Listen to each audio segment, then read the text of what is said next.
Green board MP board वाले इस channel पर आप सभी का स्वागत है। मेरा नाम है मनदीप। बहुत सारी रिक्वेस्ट आपकी आई कि एमपी बोर्ड का एक अलग चैनल होना चाहिए। चैनल बना दिया गया है। इस चैनल को आगे बढ़ाने की जिम्मेदारी आपकी रहेगी। चैनल पर जो क्वालिटी एजुकेशनल वीडियोस हैं वो लाने की जिम्मेदारी मेरी रहेगी, जिससे आपको मुश्किल से मुश्किल विषय आसानी से समझ में आ जाएगा। तो स्वागत है आप सभी का। पहली वीडियो आ रही है तो बहुत ज्यादा उम्मीद मैं करता हूं आपके पास ये वीडियो पहुंच पाएगी। अगर कोई भी विद्यार्थी कक्षा 10वीं का है, वो गणित विषय के सिलेबस को समझना चाह रहा है, तो हम एमपी बोर्ड वाले जो भी विद्यार्थी हैं, एमपी बोर्ड के लिए सिलेबस क्या रहेगा, एमपी बोर्ड के लिए बहुत डिटेल में सिलेबस समझ लेते हैं कि सिलेबस में हमें कितने पार्ट पर करने हैं, उन पार्ट के अंदर कौन कौन से विषय आने वाले हैं। 2026-27 के सेशन के लिए ये सिलेबस हम समझने जा रहे हैं। तो जो भी सिलेबस है, चलो समझना शुरू करते हैं अगले पेज से। कक्षा 10वीं के अगर सिलेबस की बात की जाए गणित में, तो गणित में हमारे पास जो किताब आती है ये है एनसीईआरटी की किताब। एनसीईआरटी की किताब के अंदर कुल जो हमारे पास है 1 से लेके 14 तक यहाँ पर पाठ दिए गए हैं। अगर मैं इसमें बात करूं, सबसे पहला पाठ तो ये है वास्तविक संख्या, दूसरा बहुपद, तीसरा दो चर वाली रैखिक समीकरण युग्म, इसके बाद चौथा पाठ है द्विघात समीकरण, पांचवा आ जाता है समांतर श्रेणी, छठा आ जाता है त्रिभुज, सातवां निर्देशांक ज्यामिति, आठवां आ जाता है त्रिकोणमिति का परिचय। ये हमारा एक डिफिकल्ट पार्ट है। पहली बार कक्षा 10वीं में आप त्रिकोणमिति पढ़ने वाले हो। त्रिकोणमिति जो भी है उसका उपयोग जो होता है वो भी करने वाले हो। वृत्त हमारे पास आ जाता है, वृत्त से संबंधित क्षेत्रफल वाला पाठ आता है, पृष्ठीय क्षेत्रफल और आयतन, उसके बाद सांख्यिकी और प्रायिकता। ये कुल 14 पाठ आपको पढ़ने हैं। अब ये सोचोगे ना कि इन पाठ के अंदर क्या क्या आने वाला है, तो वो भी देख लेते हैं। अगर हम सबसे पहले पाठ की बात करें वास्तविक संख्या, तो वास्तविक संख्या अध्याय 1 के अंदर हमारे पास जो भी यहाँ पर है, इसके अंदर क्या क्या देखने को मिलेगा। सबसे पहले वास्तविक संख्याएं क्या होती हैं, अंकगणित का जो मौलिक प्रमेय है वो आपको समझना है, परीक्षा में ये आता है।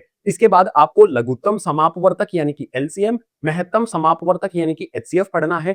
एलसीएम और एचसीएफ के बीच जो संबंध होता है वो पढ़ना है, और अपरिमेयता का जो प्रमाण होता है यानी कि √2 को अपरिमेय सिद्ध करो, √5 को अपरिमेय सिद्ध करो, ये वाले प्रश्न भी आएंगे। और गारंटी है यहां से अपरिमेयता का प्रमाण जो भी है 3 नंबर का प्रश्न बनता है। हर बार पिछले 15 सालों से बन रहा है, अब भी बनेगा। पाठ 2 से क्या क्या आएगा। पाठ 2 का नाम है बहुपद। तो बहुपद क्या होता है, उसके प्रकार क्या होते हैं, सामान्य रूप क्या होता है, बहुपद के शून्यक क्या होते हैं, शून्यक जो भी होते हैं और उसके गुणांक जो भी होते हैं उनके बीच में क्या संबंध होता है। जो भी शून्यक और गुणांकों के बीच में संबंध होता है, यहां से प्रश्न बहुपद वाले पाठ से बनता रहा है परीक्षाओं में। आगे हमारे पास तीसरा वाला जो पाठ आता है, इसमें है दो चर वाले रैखिक समीकरण का युग। तो यहां पर हमारे पास ग्राफीय विधि से, मतलब ग्राफ वाला प्रश्न कौन से पाठ से आएगा, या तो इस पाठ से आएगा या फिर 7वें पाठ से आएगा। अगर हम इसमें देखें तो संगत और असंगत जो भी हमारे पास यहाँ पर युग्म है कौन कौन से होंगे। हमारे जो भी रेखाएं हैं, समांतर रेखाएं, प्रतिच्छेदी रेखाएं और अभिसारी रेखाएं, किस किस प्रकार से ये रेखाएं बनती हैं, इनके लिए कंडीशन क्या होगी, एक टेबल दिया गया है एनसीईआरटी किताब के अंदर, आपको समझ में आ जाएगा। अगला हमारे पास बीजीय शर्तें हैं और उनके हल हैं। जैसे दो विधियां आपको समझनी है, पहली प्रतिस्थापन विधि पढ़नी है, दूसरी है उन्मूलन विधि। ये दो विधियां आपको पढ़नी है, ये दो विधियां आपको आनी चाहिए, दोनों की दोनों। तीसरा पाठ हो गया। चौथा पाठ हमारे पास आता है द्विघात समीकरण। इसमें मानक समीकरण क्या बनता है, यानी कि इसकी स्टैंडर्ड फॉर्म क्या होती है वो पता होनी चाहिए। गुणनखंड विधि से हल करना आना चाहिए। इसके अलावा द्विघात सूत्र होता है, उससे हल करना आना चाहिए। इसके बाद विभेदक क्या होता है और मूल की प्रकृति क्या होती है, ये हमारे इंपॉर्टेंट विषय यहाँ पर बन जाते हैं। आगे अगर हम 5 पाठ जो आता है समांतर श्रेणी, कक्षा 10वीं में ये नया नया पाठ आता है, इससे पहले आपने इसके बारे में नहीं पढ़ा है। समांतर श्रेणी जो होता है इसको अंग्रेजी में शॉर्ट में एपी बोला जाता है। तो यहां पर देखिएगा एपी क्या है, एपी यानी कि समांतर श्रेणी क्या है, एपी का सामान्य रूप क्या है, एपी का nवां पद क्या है, n पदों का योग क्या है। दैनिक जीवन में जो प्रश्न बनेंगे दैनिक जीवन से रिलेटेड वो भी बनते हैं। अच्छा पाठ है, फॉर्मूले अगर आपको आते होंगे तो आसानी से निपटा दोगे। छठा वाला पाठ आता है यहाँ पर त्रिभुज। त्रिभुज में सदृश आकृतियां क्या होती हैं, सदृश त्रिभुज क्या होते हैं, सदृश्यता के मापदंड क्या होते हैं, ये आपको यहाँ पर समझने होंगे।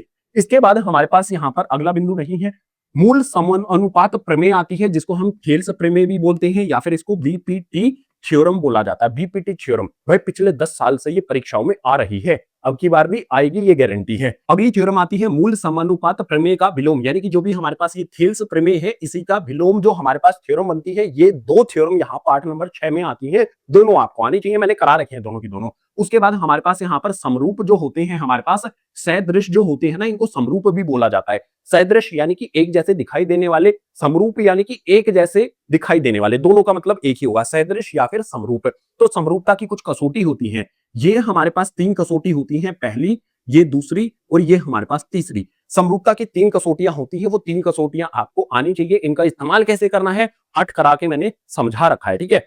आगे बढ़ेंगे तो हमारे पास यहाँ पर अध्याय 7 आता है, जिसका नाम है निर्देशांक ज्यामिति। ग्राफ वाला प्रश्न यहाँ से बन सकता है। यहाँ पर हमें कार्टेशियन प्रणाली समझनी है, यानी कि जो हमारा ग्राफ होता है, एक्स अक्ष होता है, वाई अक्ष होता है, उसके बारे में समझना है। बिंदु के निर्देशांक जो होते हैं वो हमें समझना है। रैखिक समीकरण के ग्राफ जो बनते हैं वो हमें समझने हैं। दो बिंदुओं के बीच की दूरी क्या होती है और खंड सूत्र जो होता है, मतलब ये दो फॉर्मूले यहाँ पर जो बनते हैं ना, वो बहुत इंपॉर्टेंट है। फॉर्मूले अगर आते होंगे तो आसानी से अप्लाई करना है, समझ में सारी चीजें आ जाएंगी। पाठ हमारा जो ये आ रहा है, इसको बोलते हैं त्रिकोणमिति। त्रिकोणमिति पहली बार आता है, trigonometry, sine theta, cos theta, ये सारी चीजें आएंगी, पहली बार आता है, मुश्किल भी लगता है, लेकिन मैं आपको यकीन दिलाता हूं ये बड़ा आसान लगेगा आपको। अगर हम त्रिकोणमिति की बात करें तो इसके 6 अनुपात होते हैं, ये आपको पता होने चाहिए। अनुपात जो भी होते हैं उनका अस्तित्व किस प्रकार से है, यानी कि त्रिभुज से उनका रिलेशन, संबंध किस प्रकार से बनता है, वो आपको पता होना चाहिए। उसके बाद त्रिकोणमितीय अनुपात का रूपांतरण कैसे करते हैं वो पता होना चाहिए। एक सारणी बनती है कि 60 डिग्री पर कितना वैल्यू होगी, 30 डिग्री पर कितनी वैल्यू होगी, मान क्या होंगे वो पता होना चाहिए। और ये त्रिकोणमिति जो सारणी होती है, इसको 5 मिनट में तैयार कर सकते हैं।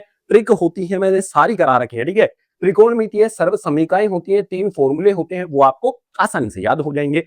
आगे हमारे पास जो अध्याय 9 आता है, अध्याय 8 में हमने त्रिकोणमिति को समझा, उसके बाद इसके जो भी उपयोग होते हैं वो करना सीखेंगे अध्याय 9 के अंदर। तो ऊंचाई और दूरी से संबंधित यहाँ पर प्रश्न बनते हैं। यूनियन कोण क्या होता है, अवनमन कोण क्या होता है, ये दो आसान आसान चीजें अगर आपने समझ ली तो ये पाठ भी हो जाएगा। बात करेंगे यहाँ पर अगले की, जिसका नाम है व्रत। व्रत में स्पर्श रेखाएं, संकेतक रेखाएं, जीवा क्या होती है ये, इसके अंदर दो प्रमेय आती है, 10.1, 10.2। अगर ये दो प्रमेय आपने कर ली और आपको व्रत की सिंपल चीजें पता है तो सारे क्वेश्चन आसानी से हल हो जाएंगे। सर्वांग सम त्रिभुज इसके अंदर आ जाएगा, जो आपने कक्षा 9वीं में पढ़े थे ना, सर्वांग सम त्रिभुज वही।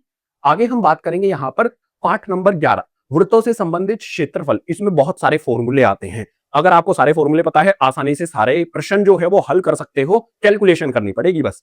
तो यहाँ पर क्या होता है, क्षेत्रखंड होता है, वृत्तखंड होता है, इनको समझना। क्षेत्रखंड का क्षेत्रफल, वृत्तखंड का क्षेत्रफल, चाप की लंबाई, क्षेत्रखंड और वृत्तखंड की परिमाप होते हैं, मतलब सारे फॉर्मूला संबंधित यहाँ पर हमारे पास विषय आते हैं। हर एक विषय के लिए फॉर्मूला है, फॉर्मूला शीट मैंने बनाई है, जल्द ही आपको मिल जाएगी। इसके बाद जो भी हमारे पास यहाँ पर पाठ 12 आता है, इसमें है पृष्ठीय क्षेत्रफल और आयतन। इसमें आपको क्षेत्रफल और आयतन, जो भी हमारे पास यहाँ पर अर्धगोला होता है, शंकु होता है, बेलन होता है, घन, घनाभ और गोला होता है, इन 6 जो हमारे पास आकृति होती है, 3D आकृति होती है, इनका हमें क्षेत्रफल और आयतन, कक्षा 9वीं में सारे फॉर्मूले थे, वही फॉर्मूले यहाँ पर दोबारा से इस्तेमाल होने वाले हैं, लेकिन डिफिकल्ट क्वेश्चन हो जाएंगे। आगे हमारे पास आ जाता है पाठ नंबर 13, सांख्यिकी। सांख्यिकी के अंदर माध्य ज्ञात करने के तरीके पता होनी चाहिए। माध्य ज्ञात करने के यहाँ पर 3 विधि होती है। पहली विधि प्रत्यक्ष विधि, दूसरी होती है कल्पित विधि और तीसरी होती है चरण विचलन विधि या फिर पग विचलन विधि होती है इसकी। तो ये 3 विधियां माध्य ज्ञात करने के लिए आपको पता होनी चाहिए। इसके बाद माध्यिका ज्ञात करने की एक विधि होती है, ये आपको पता होनी चाहिए। बहुलक आसानी से निकल जाता है, फॉर्मूले पता होंगे, टेबल बनाना आपको सिखा रखा है, आसानी से ये भी कर लोगे। बात करेंगे पाठ 14 की, इसको आसान समझा जाता है, प्रायिकता। प्रायिकता क्या होती है आपको ये समझना है। प्रायिकता ज्ञात कैसे करनी है, प्रायिकता का जो परास होता है, यानी कि प्रायिकता कहां से शुरू होती है और कहां पर प्रायिकता का अंत होता है, कितने से कितने तक उसकी रेंज होती है, वो आपको पता होनी चाहिए। निश्चित घटना की प्रायिकता क्या होगी, असंभव घटना की प्रायिकता क्या होगी और पूरक प्रायिकता क्या होती है, ये आपने समझनी है। जो हमारी किताब है उसके अंदर जो जो भी विषय मैंने यहां पर रखे हैं, ये सारे विषय आपका सिलेबस है, कक्षा 10वीं का ये सिलेबस है, ये सिलेबस आपको कंप्लीट करना है। अब कुछ ट्रिक्स बता देता हूं जिससे इस सिलेबस को बहुत जल्दी से आप कवर कर सकते हो। हमारा सबसे पहला उद्देश्य होगा कि जो भी हमारी ये एनसीईआरटी की किताब है, इसकी हर एक प्रश्नावली के हर एक प्रश्न को हल करना। मैं कहता हूं प्रश्नावली वाले तो करने ही हैं, जो उदाहरण दिए गए हैं वो भी जरूर कर लेना, उनको स्किप मत कर देना, बहुत बड़ी गलती हो जाएगी, क्योंकि उदाहरण जो भी दिए गए हैं ना, वहां से परीक्षाओं में सीधे 5-5 नंबर के क्वेश्चन फंसते हैं। तो अगर हम इस किताब को बहुत जल्दी करना चाहते हैं, सारी प्रश्नावलियों में कुल कितने प्रश्न दिए गए हैं सोच कर देखो, मैंने तो सारे गिन लिए हैं। अगर मैं इस किताब की बात करूं तो प्रश्नावली में कुल 260 क्वेश्चन आ जाते हैं। 260 क्वेश्चन है, सारी प्रश्नों को मिला दे तो 260 बन जाते हैं। उदाहरण की बात करें तो उदाहरण इसमें आ जाते हैं 117 उदाहरण। अगर मैं इनको कुल टोटल कर देता हूं तो कितना बन जाएगा मेरे पास? 377 प्रश्न यहां पर बन जाते हैं। 377 प्रश्न करने हैं हमें, तो जल्दी से जल्दी करना है। मान लो आपको टारगेट रख लो कि इसको 75 दिनों में कंप्लीट करना है। अगर 377 को 75 से भाग करोगे तो लगभग 5.0 समथिंग समथिंग कुछ वैल्यू आ जाएगी। इसका मतलब ये है एक दिन में आपको हर रोज 5 क्वेश्चन करने से 75 दिन के अंदर ये किताब संपूर्ण कंप्लीट हो जाएगी। ये ट्रिक बता रहा हूं मैं आपको, किसी को भी नहीं पता है ये। तो इस किताब को जल्दी से जल्दी करने के लिए आपको क्या करना है? डेली नियम से 5 प्रश्न हल करने हैं। ये ट्रिक आपको मैंने बताई है, तो अब इस वीडियो को अपने कक्षा में पढ़ने वाले हर एक विद्यार्थी के साथ शेयर करो ताकि उसको भी पता चले और जो हमारी यहाँ पर क्वालिटी एजुकेशन है उस तक भी वो पहुंच पाए। जो भी ये किताब है इसको कंप्लीट अगर आपने कर लिया तो क्या लगता है परीक्षा में अधिक नंबर आ जाएंगे? अगर तुम ये सोच रहे हो तो बिल्कुल गलत। कारण क्या है? किताब के अलावा हमें और क्या करना पड़ेगा? आ जाओ समझाता हूं अगले पेज पर। सिलेबस से हमें यह पता चला कि इस किताब में सारा सिलेबस हमारा कवर हो जाता है, लेकिन परीक्षा में अच्छे नंबर लाना है तो क्या ये किताब इनफ रहेगी? बिल्कुल गलत। अगर आपको अच्छे नंबर लेकर आने हैं तो इस किताब के अलावा आपको पिछले वर्ष के प्रश्न पत्र करने पड़ेंगे, आपको सैंपल पेपर करने पड़ेंगे, आपको और भी बहुत सारी चीजें करनी पड़ेंगी। मिलेंगी कहां से? मार्केट में जाओगे, बहुत महंगी महंगी किताबें हो रखी है। मैं आपको सारी चीजें बिल्कुल फ्री में उपलब्ध कराने वाला हूं। जो भी ये किताब है इसके अतिरिक्त एमपी बोर्ड वाले विद्यार्थियों को क्वेश्चन बैंक करना चाहिए। क्वेश्चन बैंक जो है वो लगभग 400-500 रुपए का आता है, लेकिन मैं आपको ये क्वेश्चन बैंक हर एक पार्ट के अनुसार जो भी क्वेश्चन बैंक मैंने ये खुद बनाया है, ये पीडीएफ में आपको मैं दे रहा हूं, ठीक है, बिल्कुल फ्री में दे रहा हूं।